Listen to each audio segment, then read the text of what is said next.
السلام علیکم ورحمۃ اللہ وبرکاتہ۔ حدیث مبارکہ، عنوان تم میں سے بہتر شخص۔ وعن عبداللہ بن عمرو قال قال رسول اللہ صلی اللہ علیہ وسلم ان من احبکم الی احسنکم اخلاقا، رواہ البخاری۔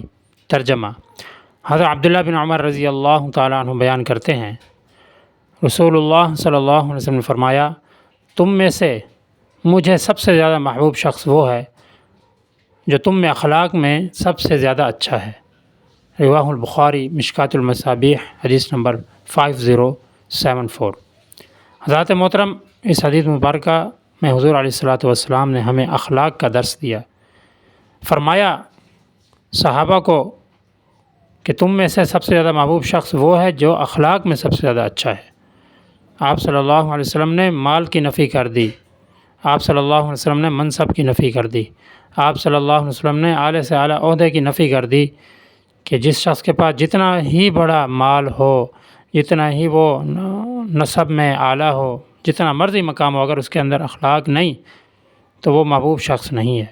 آپ نے ترجیح کس کو دی کہ جس کے اندر اخلاقیات ہیں، جس کے اندر اچھی گفتگو اور خندہ پیشانی سے ملنا اور خلق کے ساتھ پیش آنے والی صفات ہیں، اس کو آپ نے فرمایا کہ وہ محبوب شخص ہے۔ اما عائشہ رضی اللہ تعالی عنہا نے ایک مرتبہ فرمایا صحابہ کو کہ کیا تمہیں نہیں پتہ حضور علیہ الصلاۃ والسلام کے اخلاق کیا ہیں؟ صحابہ نے فرمایا معلوم نہیں۔ آپ نے فرمایا کیا تم قرآن نہیں پڑھتے؟ قرآن مجید میں اللہ رب العزت نے فرمایا انک لعلی خلق عظیم، کہ آپ بلند اخلاق والے ہیں۔ تو حضور علیہ الصلوۃ والسلام خود با اخلاق شخصیات تھے، با اخلاق سیرت کے مالک تھے، اور امت کو بھی یہی درس دیا۔ اور ایک اور حدیث میں آیا ہے کہ کالے کو گورے پر اور گورے کو کالے پر، عربی کو اجمی پر اور اجمی کو عربی پر کوئی فوقیت نہیں، اللہ کے ہاں جو ہے تقوی محبوب ہے۔ تو اس لیے تقوی کے ساتھ ساتھ اچھے اخلاق کا آ جانا، اچھے اخلاق کو اپنے اندر اپنانا، اچھے اخلاق کے ساتھ زندگی گزارنا، وہ حضور علیہ الصلوۃ والسلام کے ہاں بھی وہ شخص محبوب ہے اور اللہ کے ہاں بھی محبوب ہے۔ اس لیے اپنی زندگی میں اچھے اخلاق اپنائیں۔ صحابہ کے اخلاق بہت اچھے تھے، اتنے اچھے اخلاق کہ کفار دیکھ کر ان اخلاقیات کو مسلمان ہو جاتے۔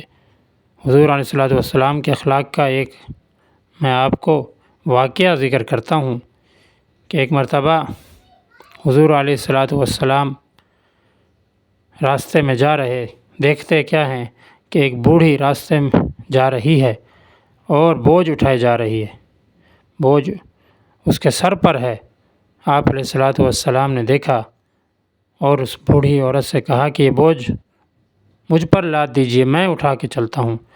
اس کو معلوم نہیں تھا کہ یہ دونوں جہانوں کے سردار حضرت محمد مصطفیٰ صلی اللہ علیہ وسلم ہیں۔ آپ صلی اللہ علیہ وسلم نے ان سے وہ سامان لے کر اپنے جسم مبارک پر لاد دیا اور چل پڑے۔ راستے میں چل رہے ہیں تو بوڑھی عورت کیا کہتی ہے کہ بچ کر رہنا، میں نے سنا ہے یہاں پر ایک جادوگر آیا ہوا ہے، جس پر ہی جادو کرتا ہے اس کو اپنا بنا لیتا ہے، اس کا نام محمد ہے۔ حضور علیہ الصلوۃ والسلام چپ کر کے چلتے رہے، اس کی باتیں سنتے رہے۔ یہ حضور علیہ السلام کے اخلاق تھے۔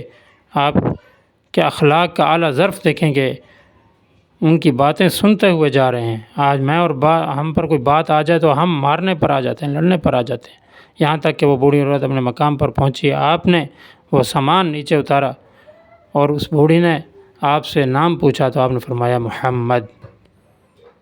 اللہ اکبر! وہ بوڑھی عورت حیران ہوئی کہ یہ وہ محمد ہے جس کے بارے میں ہم نے فلاں فلاں باتیں سنی تھی، یہ تو اتنا صبر والا اخلاق والا ہے، اور اس بوڑھی عورت نے کلمہ پڑھ لیا۔ تو میرے بھائیو، اچھے اخلاق اپنے اندر اپنائیں، اچھے صفات اپنے اندر اپنائیں، تاکہ دنیا اور آخرت ہماری اچھی بن جائے، لوگ آپ کی تعریف کریں۔